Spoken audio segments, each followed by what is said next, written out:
Welcome to Rome. This is The Bittersweet Life with Katie Sewell and Tiffany Parks. Hello, this is The Bittersweet Life. I'm Katie Sewell. Tiffany is away this week, but I am joined by Rosanna Staffa. She's an Italian-born playwright and author, and her debut novel, The War Ends at 4, is out now. And she's joining us from Minneapolis, Minnesota in the United States. Thanks so much for being here. Oh, thank you for having me. It's wonderful.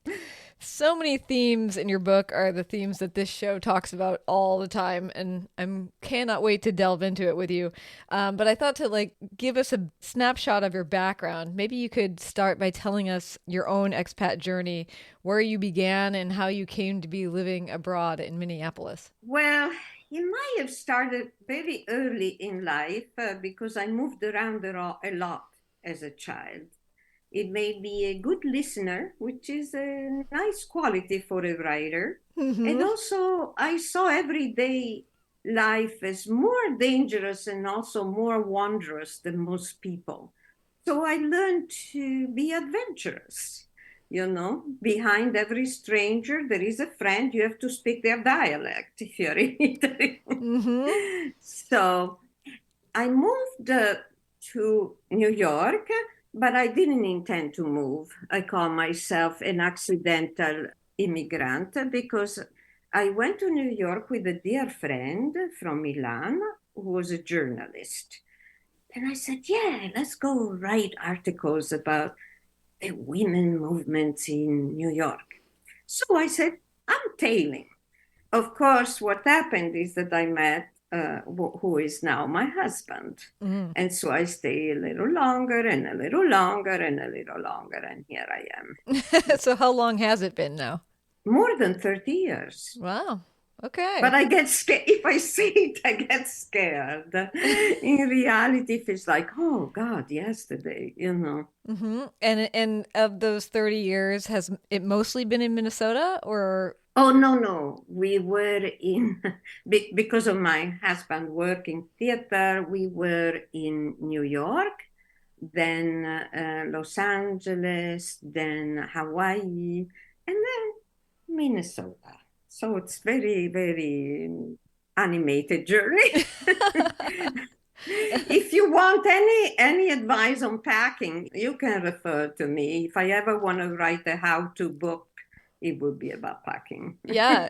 I mean, you could also write a pretty wide-ranging book about what it's like to live in different regions of the United States, because those are very different places, the places that you've Yeah. lived for certain. But it's interesting because, in reading your book and also reading about your own past, I mean, your range of where you live in Italy is also very wide before you Yeah. ever come abroad. So where you were, what, from all the way to the south, all the way to the north? Yes. Rumor has it we have gypsy blood, and I do believe it. But no, it was again, work, man, my father. And I was born in Naples. My family is of Swedish origins, so I'm actually the only brunette. Oh, really? Wow. Yeah, short brunette.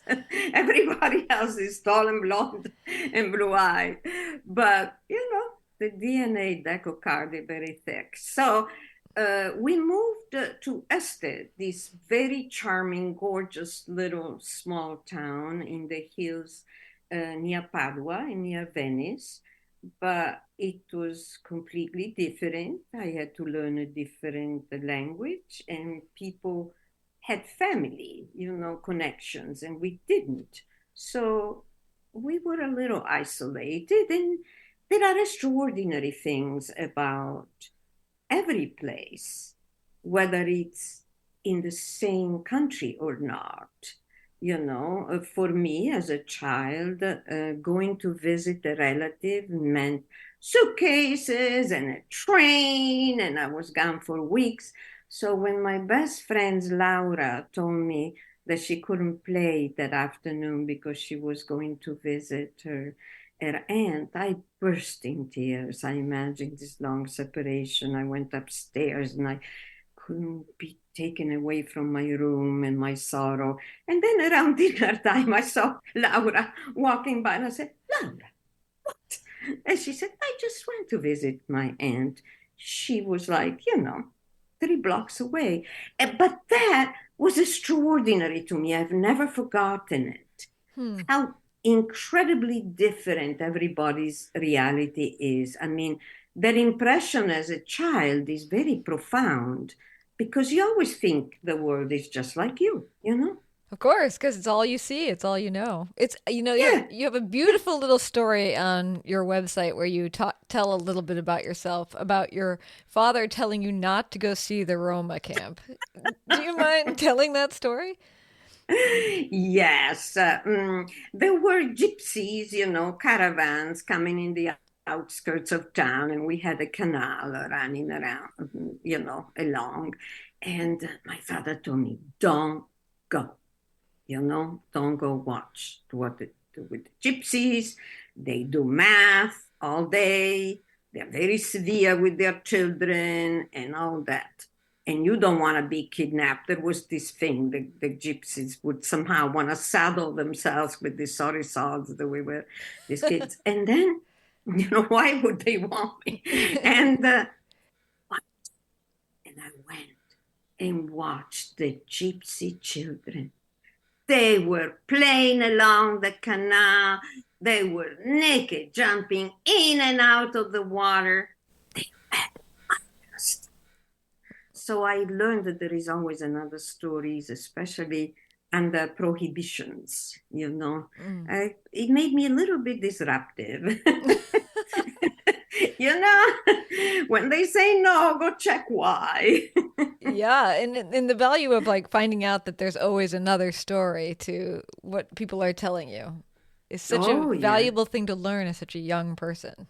Oh, yeah. I learned to be a little touch diffident Mm. and confident in exploring. Oh, I love So, that. yeah, that's part of the mix. Yeah. Mhm.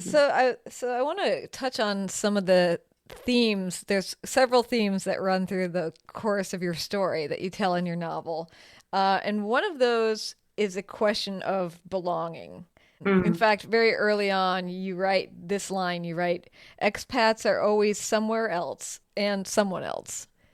So I sort of wondered what has belonging meant to you in the various stages of moving all around, and why was it something that is so central to the book that you wrote? Because it's not really, for me, is life is not about clear-cut nostalgia. Like I want to go back to Milan. Did write the novel because I wanted to get back to Milan, to be honest.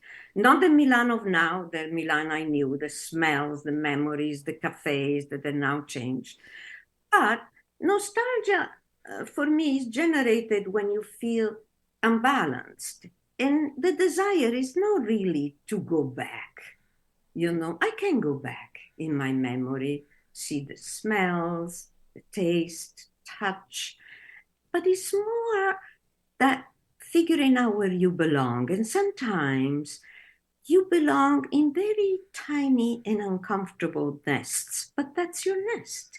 Mm. Renata in my novel figures out, I don't want to give it away, but figures out the nest. That Mm-hmm. wouldn't come to mind instantly as, oh, what a wonderful nest. But it becomes a nest. It's what you find as where you belong for me. Each time I had to find where I belong. Did you find a place where you belonged in each location that you lived in? Mostly it was books and writing, to be honest, but I did. Maybe it was a friend, maybe it was a little cafe. One time it was a stray cat who would wait for me every afternoon.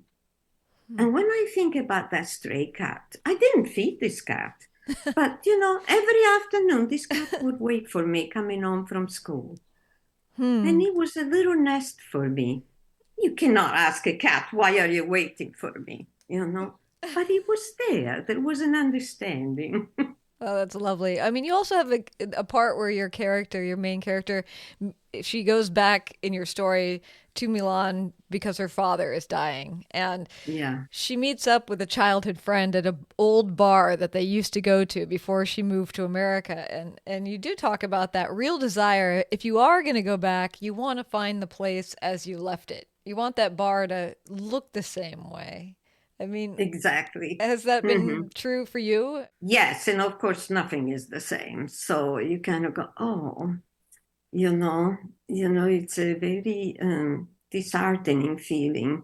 It makes you experience, well, I say it in a novel, it kind of makes you experience your own death. Mm. Things keep going, and, you know, not nobody, but nothing cares. The things move and transform. But being an acupuncturist, I should know better. And my character does know that there is a continuous growing and going in these lines in our body, the seek harmony, Mm. even in the strangest times.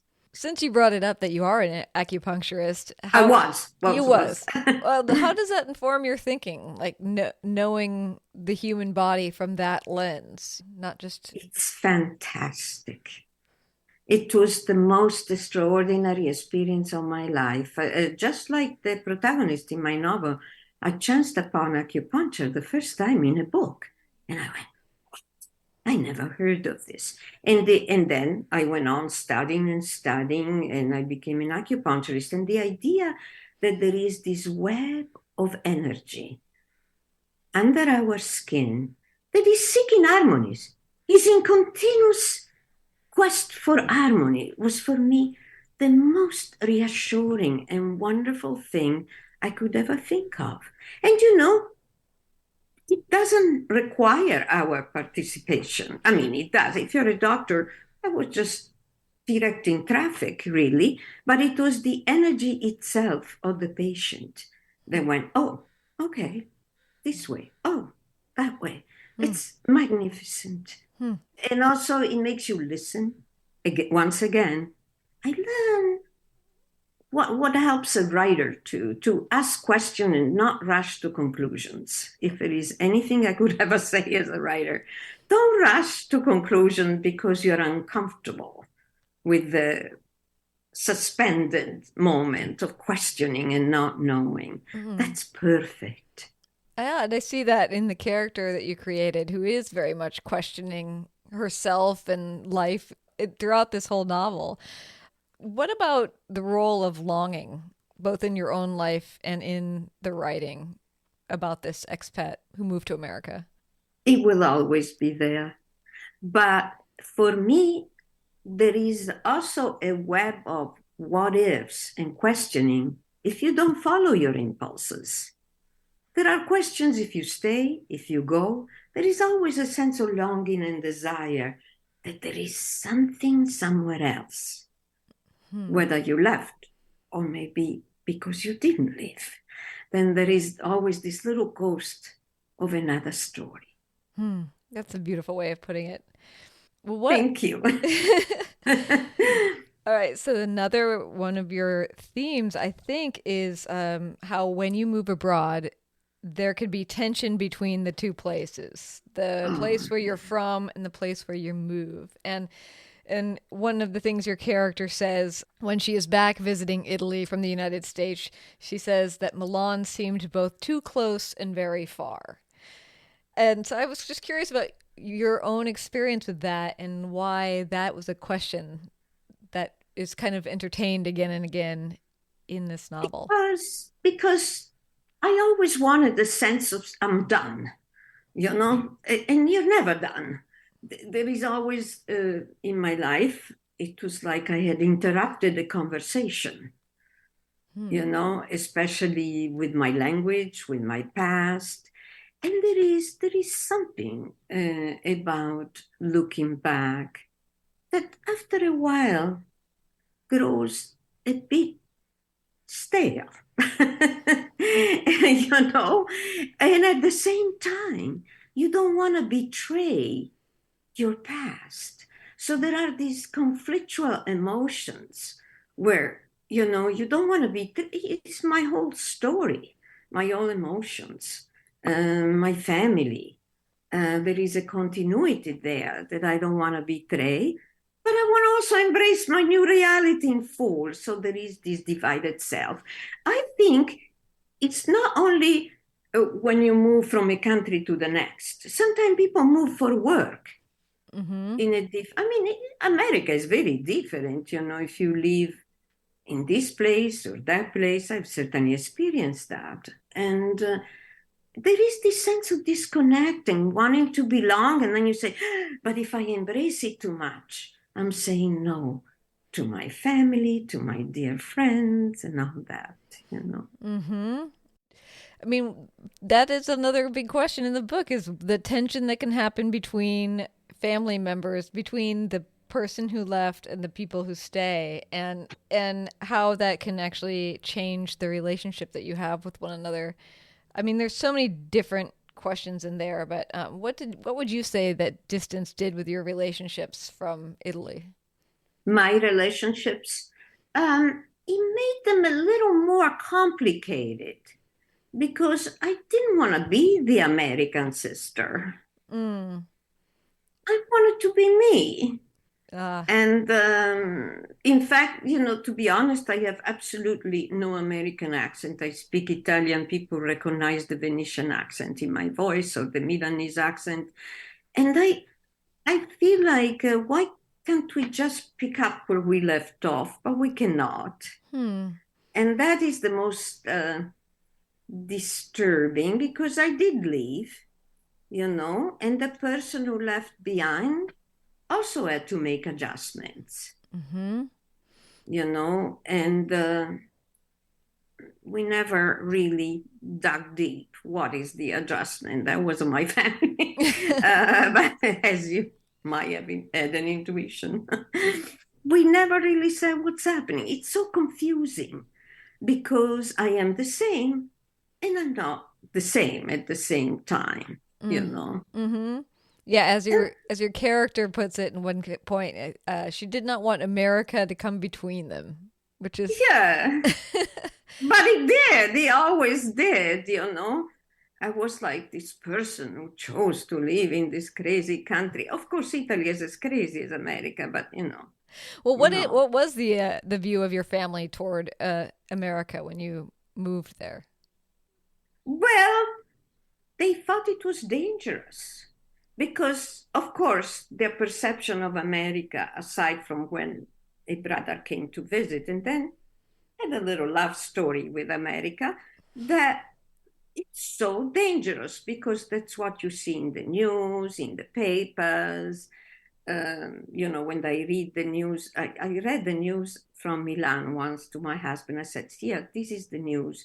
Everybody was crying, and I felt very moved too by this little pensioner who was walking his dog. There was an accident, and I'm going, "Oh, in the first page of the paper. And I'm going, it's so moving, this little guy walking his dog, and my husband, well, what? And at the same time, it's so wonderful, everybody's story. America is so fragmented. In Italy, we presume, wrongly, that your story is everybody's story just by being, Italian a little Mm. bit. And Mm-hmm. it's not right. I was always a little the odd one out, even in Italy. But the perception are so strange.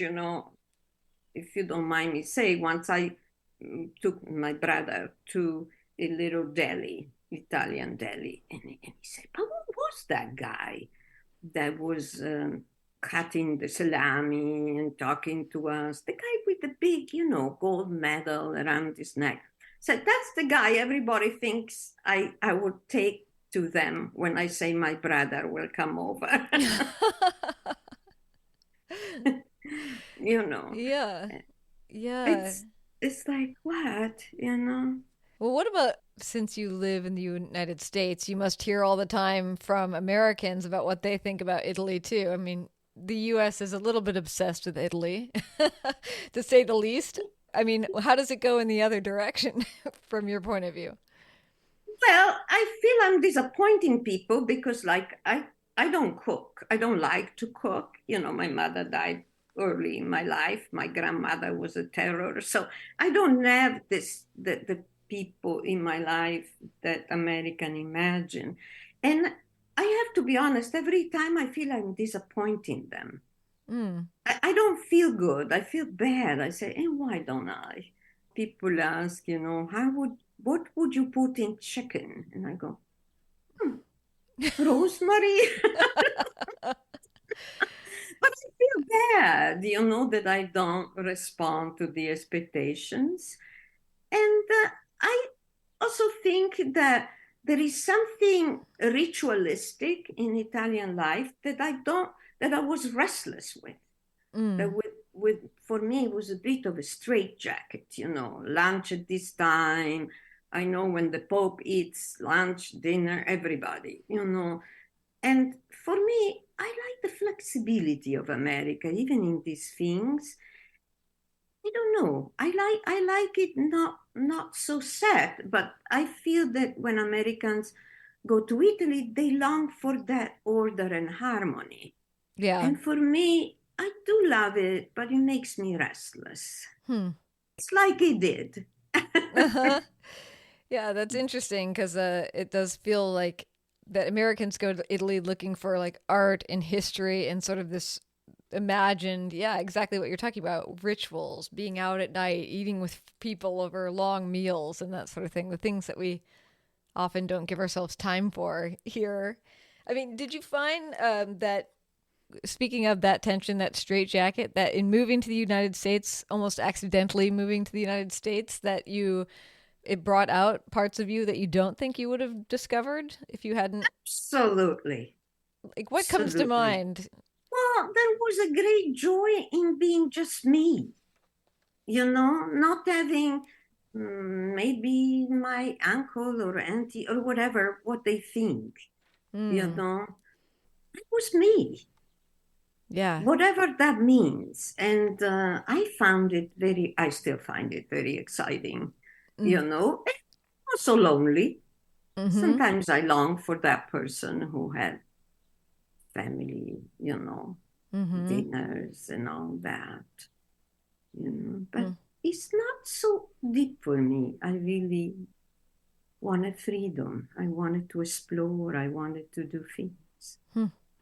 And did what about your friend that you came to New York with? Did she stay also, or No, she went back, but I, okay? I fell in love and stayed a little longer and a little longer and a little longer and a little longer. Hmm. And now for life, do you see yourself ever moving back to Italy or no? Feels strange. I would love to go visit, but at this point, everything has changed. I would love to go for an extended period of time. Moving back is not something I long for. I would like to go for longer Yeah. and savor it. I You know? One of the thing I like how you wrote some in your book about comfort that's found in a place that you once were, and you write the line that it's as if basically as if you and the place share a subconscious life together. I thought that was Yeah. such a beautiful way of putting it. And is there any way you want to expand on that idea?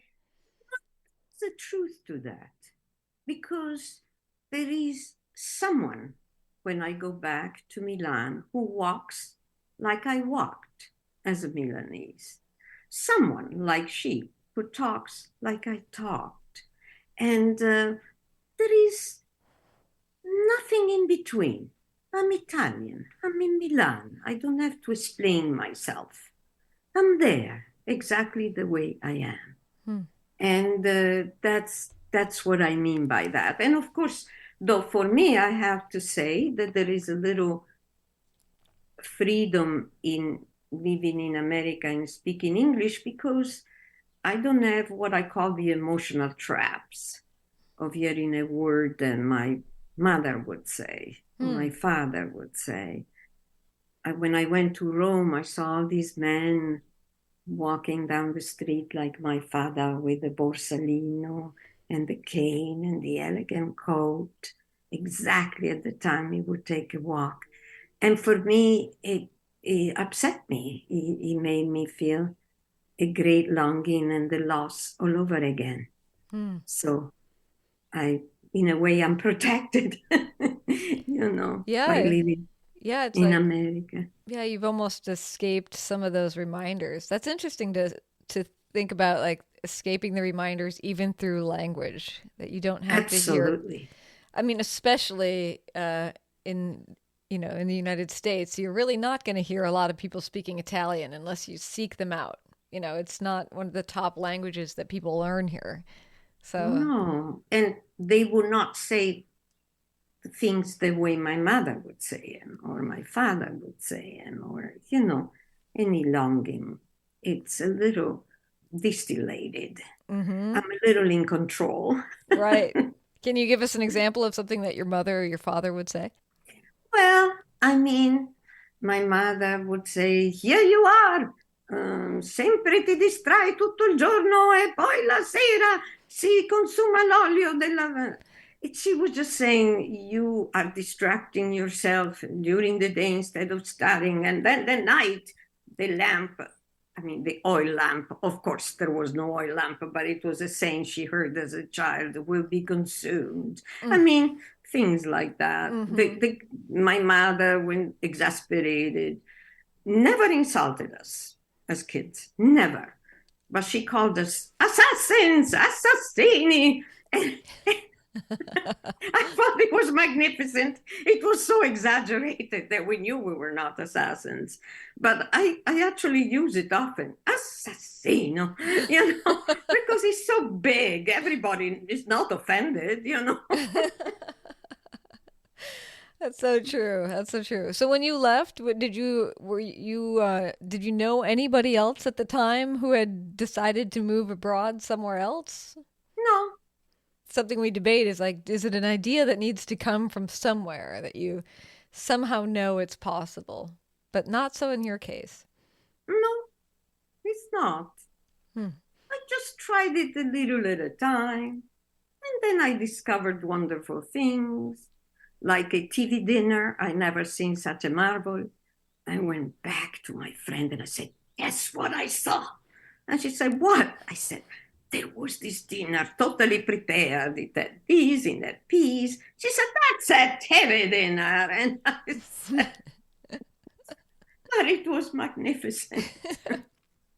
Is there anything about the United States that still strikes you as odd, even after living here for 30 years, after growing up in Italy? Yeah, kids snack at all times. Hmm. And people eat walking. That's true. What? I mean, sit down. It's still odd to me. I don't mean to be critical. Americans are my joy and love. But why don't you sit down and eat? Always snacking and doing. What's with hunger? And how about, is there anything from your growing up in Italy that you still carry on 30 years later living here? Well, I think there is a little joy in savoring boredom. Hmm. As How, a child, I learned to be bored. tell me more about that. How do you savor boredom? Oh, I stayed with it and stayed with it. And then I noticed something and I wasn't bored anymore. Hmm. And boredom made me a writer because nothing happened. So one night I started writing in my journal. And there was power in writing. Suddenly things had happened during the day. Hmm. Seeing the cat, this and that, waiting for me, happened with some force once I wrote about it. But I Yeah. think boredom, I know I don't mean to say be bored, but yeah, be bored sometimes. It's okay. And in some ways, you're also saying don't just distract yourself. Is that what it also No, means? no, everything will distract you. You don't need to fear. Well, one other thought that I like that you wrote about I believe toward the end of the book, although I didn't write down where your character says this, but says that there is a bravery and a foolishness not knowing what's ahead. And Mm, I love the juxtaposition there, the bravery and the foolishness of not knowing. I yeah. just wanted to ask you about that thought. Well, it means that you're driven by desire. If you do something that you're not sure you should be doing or could be doing, it means that there is desire there. And desire, it's powerful and leads you to wonderful places, terrible places or wonderful places. I mean, when I started writing in Los Angeles, my English was really, childish. Things were good or bad, you know what I mean, a horror. And I was driving very badly because I never drove. I lived in Milan and New York. But one time, this writer I admired said that she was teaching a class. And I said, yes, immediately. And that made me see that I really, really, really desire to write. That's lovely. Byron says, it's love that makes you go where werewolves wouldn't dare. Suddenly I'm driving up Topanga Canyon in the night, insane. I love that. Well, the book is called The War Ends at Four. Rosanna Staffa, thanks for joining us on the show today. It was so fun to meet you. Thank you so much. It was a great pleasure talking to you. And until next time, this is The Bittersweet Life. I'm Katie Sewell. Before Talk to you next go, week. I have 2 Bye. copies of The War Ends at Four, Rosanna Staffa's book, to give away, and I can't wait to send it to 2 of you. I'm not sure exactly what the giveaway should be, but since this show is listener supported, I thought that maybe I would give it to the first 2 people who send in a donation. You can send it in for as little or as much as you want. I'd appreciate enough to cover the shipping, but even that isn't necessary. Just visit our website, thebittersweetlife.net, click on support, and support us through either Patreon or PayPal. And I will send you this book for free, or sort of for free. A book bonus for supporting the show. We can't do it without you. Thank you so much. Talk to you soon. Bye.